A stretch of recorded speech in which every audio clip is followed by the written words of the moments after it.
In Chapter 11, we're going to be talking about community policing and drugs. The correlation between drugs and crime is well established. 53% of the states and 46% of federal prisoners met the criteria for drug dependence or abuse. Drug users often commit crimes in order for them to support their habits.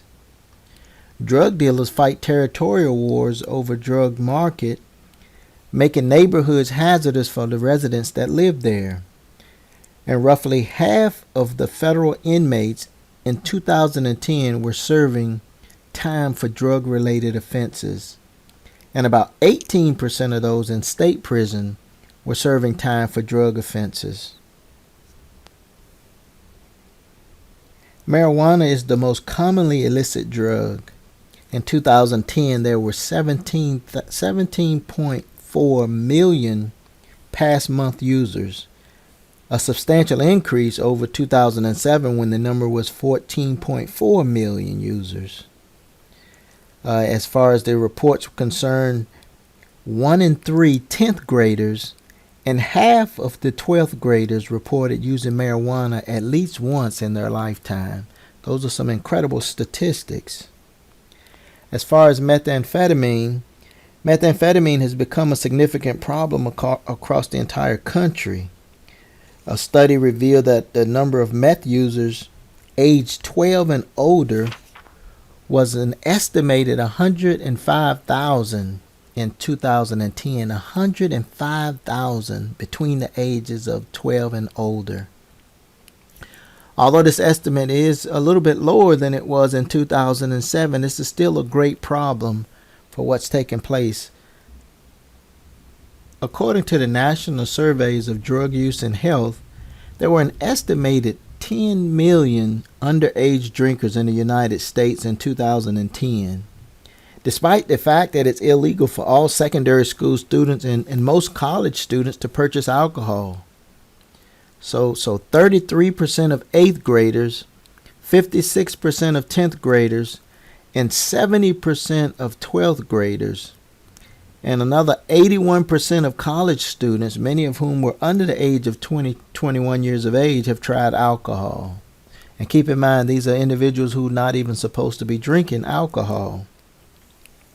As far as the cost of substance abuse, the Office of National Drug Control Policy estimates the cost of illicit drugs in the United States to be about $193 billion, a cost that includes the use of the resources to address health and crime consequences, as well as the loss of productivity from disability or death or withdrawal from the workforce. Prevention has been a focus of the National Drug Control Strategy since its inception. However, the fiscal year 2012 budget designates only 6.4% of the $26.2 billion to prevention. And despite the Supreme Court's approval, most public schools do not randomly test youths that's involved in extracurricular activities. Let's talk about prevention, stopping drug use before it starts. One key to prevention is education. Probably the most evaluated program is the DARE program, which stands for Drug Abuse Resistance Education, which was developed in Los Angeles in 1983. A report on DARE issued by the government's General's Accounting Office in the early 2000s concluded that the program had no statistical significant long-term prevention effects on youths, on their attitude towards illicit drugs when compared to children who had not been exposed to the program. So they were having problems statistically in trying to prove whether or not this is an effective program. As far as a reality-based approach to drug education, many programs use the term drug use and drug abuse interchangeably, but teenagers know that there is a difference.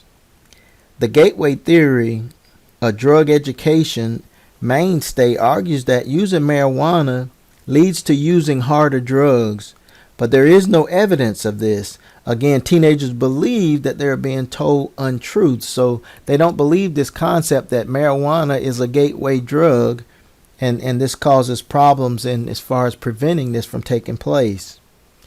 As far as life skills training, this is another approach to preventing substance abuse, and it's provided to students with skills needed to avoid drugs. Programs that teach middle school students how to resist peer pressure, how to become more assertive, and to make better decisions are the most successful kind of drug abuse prevention programs that are in schools today. Let's talk about treatment, healing America's drug users. In 2010, an estimated 22.1 million people aged 12 and older have been classified with substance dependence or abuse over the past year. Now, of those, 2.9 million were classified with dependence or abuse of both alcohol and illicit drugs. 4.2 million had dependence or abuse of illicit drugs but not alcohol, and 15 million had dependence or abuse of alcohol but not illicit drugs. Now, the government's willingness to spend billions of dollars attacking the drug supply, many critics argue that this is costly and ineffective type of an approach to the drug on war. They stating that the focus should instead be on funding drug treatment programs instead of this. Let's talk about law enforcement disrupting the market as far as drug raids are concerned. During the 1980s, drug raids made frequent headlines. Tank-like vehicles, SWAT teams, and sophisticated weaponry all have been involved in drug raids, which can be highly successful when used properly.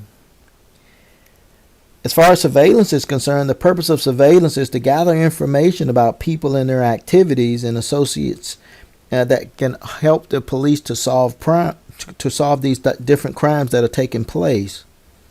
Surveillance can be designed to serve several different functions, including gathering information required for building a criminal complaint, verifying a witness's statement about crime, gaining information required for obtaining a search or an arrest warrant, identifying a suspect's associates, observing criminal activity in progress, apprehending a criminal in the act or committing a crime, and making a legal arrest. So all of these surveillance benefits these type of activities, and this is what surveillance is all about.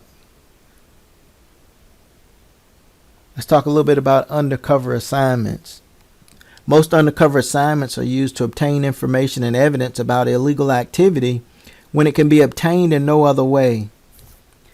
Light cover involves deception, but the officer usually goes home at the end of the shift.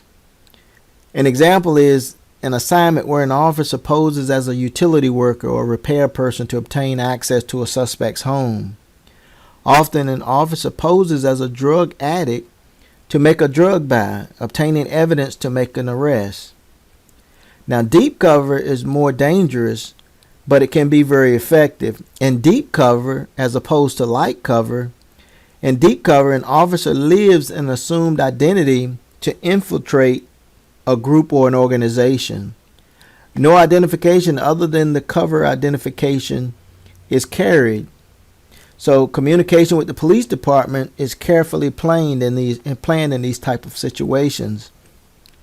But regardless of whether the cover used is light or deep, such work requires a carefully crafted persona and unrelenting self-discipline.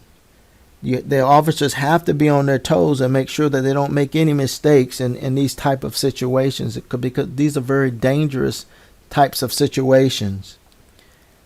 As far as arresting the dealers, the traditional response to users and sellers has been to arrest them when possible. The current antitrust campaign has increasingly focused on law enforcement model attacking the supply side, in other words, the traffickers, the smugglers, and the users, rather than prevention and treatment. So this is something else that they're looking at. As far as arresting users is not without its critics. Some people suggest that if we want to use the standard of the number of people we arrest, about 1.7 million people get busted every year. But these numbers deal only with quantity, but not quality. So in other words, what they're saying is we're busting people that are using drugs and not those who are trafficking drugs. As far as improving intelligence, if police can elicit citizens to provide information about drug dealing to the police, then much of this can be accomplished, because most of the public housing residents know where the dealers are. They know where they're being made at. Many also believe, however, that the police either do not care or actually are corrupt, because they arrest few dealers. And when dealers are arrested, they're often back on the street within hours. And they believe this simply because they don't truly understand how the criminal justice system works. So everyone is entitled to bail, so they may arrest them and they may get back on the street, but that's one of their constitutional rights, to bail. And a lot of times that's what happens. They have the money to get out, so we can't keep them locked up. Let's talk about some collaborative efforts. Empowering residents. That's very key, to empower the residents to be able to help us as far as combating the crimes that take place out in our communities. Many police agencies have focused on the broader needs of residents of low-income housing. For example, in Tulsa, Oklahoma, officers believed that limited job opportunities were a problem for these young people living in these project areas, and the officers now try to steer the youth into Job Corps, which is a training job service program that is an alternative to the traditional high school. Residents can also be empowered in other ways, for example, by forming associations and holding rallies and all of these different types of things. As far as improving the physical environment, improving indoor and exterior lighting has been successfully used in some projects. Cleanup efforts and trash and lots, abandoned homes, and these things that provide easy hiding places for the drug dealers. These has also been successful when we eliminate these type things. Some housing projects have developed identification cards for their residents so that outsiders can be readily observed. So these are some of the many things they use in order to try to deter or keep these drug dealers from gathering up in their areas. Now let's talk about crime, drugs, and the American dream. A problem-solving partnership in action. Many community problems, including the most severe problems with violence and disorder associated with drug problems, are a function of the drug markets and particular forms of drug markets rather than the drugs as such. Now, these problems include crime hotspots created by street sales and drug houses, unusable public spaces, for example, sidewalks and parks and stores that enable markets for prostitution and drive-through sex buyers, transients whose residents drive in and out of these type places at random, and facilitated drug use and addiction. So these overt drug markets are areas in which a stranger can readily purchase drugs on the street. In other words, they can just come in and out in these different drug houses from apartments and alike. And typically, these overt markets are located in the poor communities and have clearly been defined as geographical boundaries. So these are some of the issues that we face, these open markets like this, where people just can go in and purchase their drugs and come back out.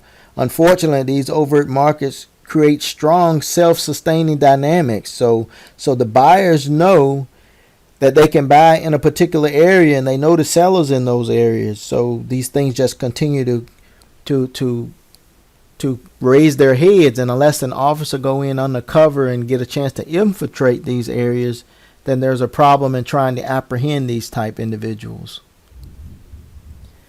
In summary, Crimes and drugs are clearly linked. There's no doubt about it. The two are linked together. Core components of the National Drug Control Strategy are stopping drug users before it starts, healing Americans' drug users, as well as disrupting the market. And that's what we have to do. We have to do all of these. Strategies include raids, surveillance, undercover operations, arresting the sellers and the users, as well as improving our intelligence. It's going to take all of this. It's going to take the police, the community, other government agents in order for us to make a difference in our society.